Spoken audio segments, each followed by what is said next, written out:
For example, your leftists in United States, all these professors and all these beautiful civil rights defenders, they are instrumental in the process of the subversion only to destabilize the nation. When their job is completed, they are not needed anymore. They know too much. Some of them, when they get disillusioned, when they see that Marxist-Leninists come to power, obviously they get offended. They think that they will come to power. That will never happen, of course. They will be lined up against the wall and shot.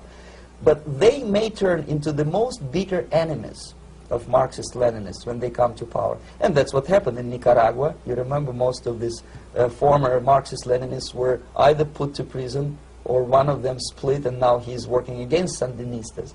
It happened in Grenada when Maurice Bishop was already a Marxist. He was executed by a new Marxist who was more Marxist than this Marxist.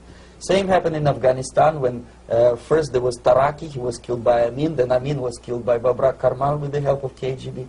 Same happened in Bangladesh when Mujibur Rahman, very pro-Soviet leftist, was assassinated by his own Marxist-Leninist military comrades.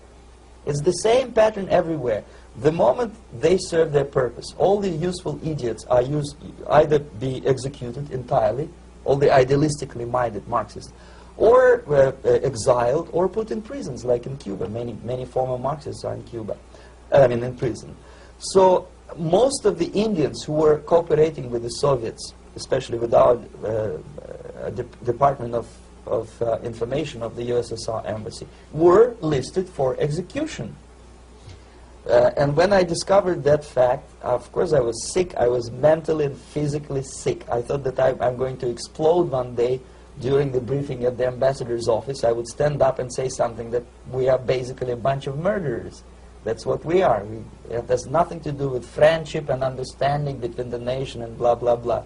We are murderers. We behave as a bunch of thugs in a country which is hospitable to us, a country which with ancient traditions. But I did not defect. I tried to get the message across. To my horror, nobody wanted even to listen, least of all to believe what I had to say. And I tried all kinds of tricks. I would leak information through letters or lost documents or something like that. And still I got no message. The message was not published, even in the conservative mass media of India. The immediate impulse to defect was Bangladesh crisis, which was described by American correspondents as Islamic grassroots revolution, which is absolute baloney. There was nothing to do with Islam, and there was no grassroots revolution. Actually, there are no grassroots revolutions, period. Any revolution is a byproduct of a highly organized group of conscientious and professional organizers, but it has nothing to do with grassroots. In Bangladesh, it was nothing with grassroots. Most of the Awami League party members, Awami League means People's Party, were trained in Moscow in the high party school. Most of the Mukti Fauj leaders, Mukti Fauj in Bengali means People's Army, same as SWAPO and all kind of liberation armies all over the world, the same bunch of useful idiots. They were trained at Lumumba University and various centers of the KGB in Simferopol, in Crimea, and in Tashkent.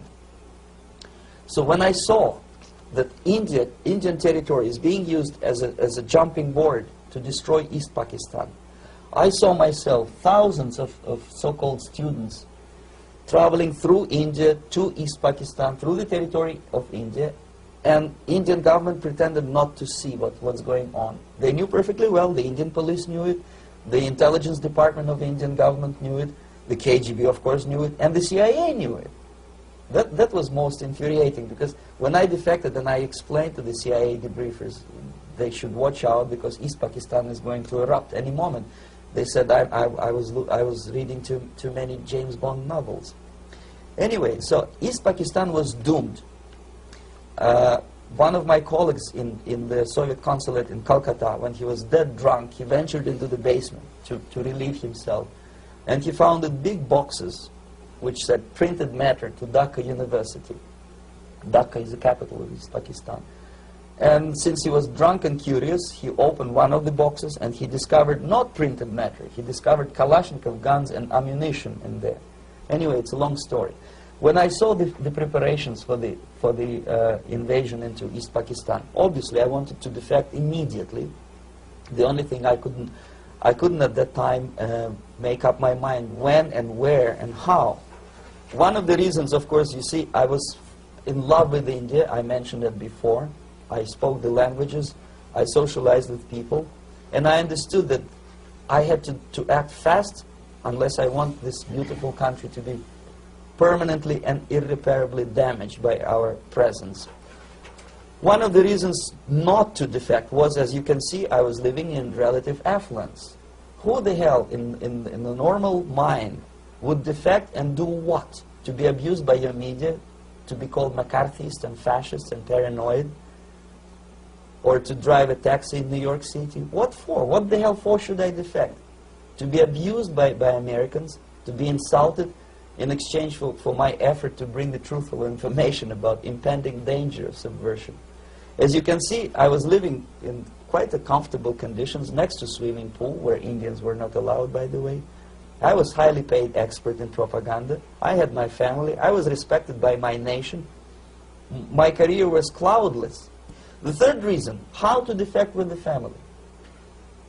To defect with the baby and the wife would be virtual suicide, because according to law, that hypocritical law which I quoted before, the Indian police will have to hand me over back to the KGB, and that will be the end of my defection and probably my life.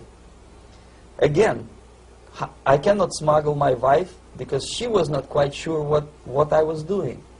She was not that idealistically involved, and she was definitely not in the total picture of what I was doing for the KGB. She would be shocked if I put her in my van and drive her to the American embassy or elsewhere.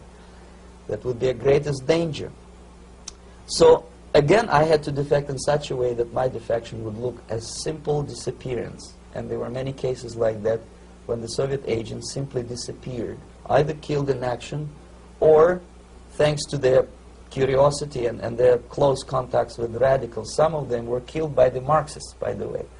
It happened in many African countries when the Soviet KGB were killed by Africans themselves.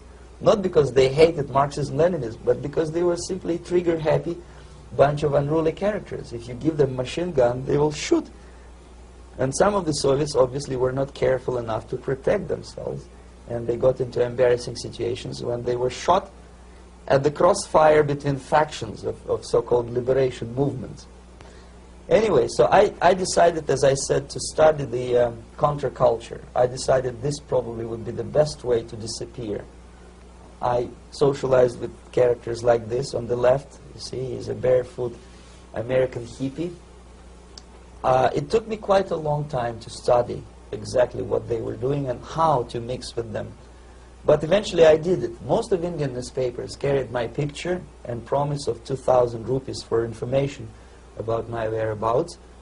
But they were looking for the wrong person, because they obviously tried to stop a young Soviet diplomat in white shirt and tie, and this is how I looked at the time of defection. Nobody could possibly think that a Soviet diplomat would be as crazy as to join a bunch of hippies. That's you. Yes, travel India and smoke hash. So I made it literally almost like a Hollywood-style detective story. From under the nose of the KGB in Bombay airport, I landed the plane and I flew to Greece, where I was debriefed by the CIA. That's basically that's all for my slides. We can turn off the projector, and that's very interesting. Well, you spoke several times before about ideological subversion. That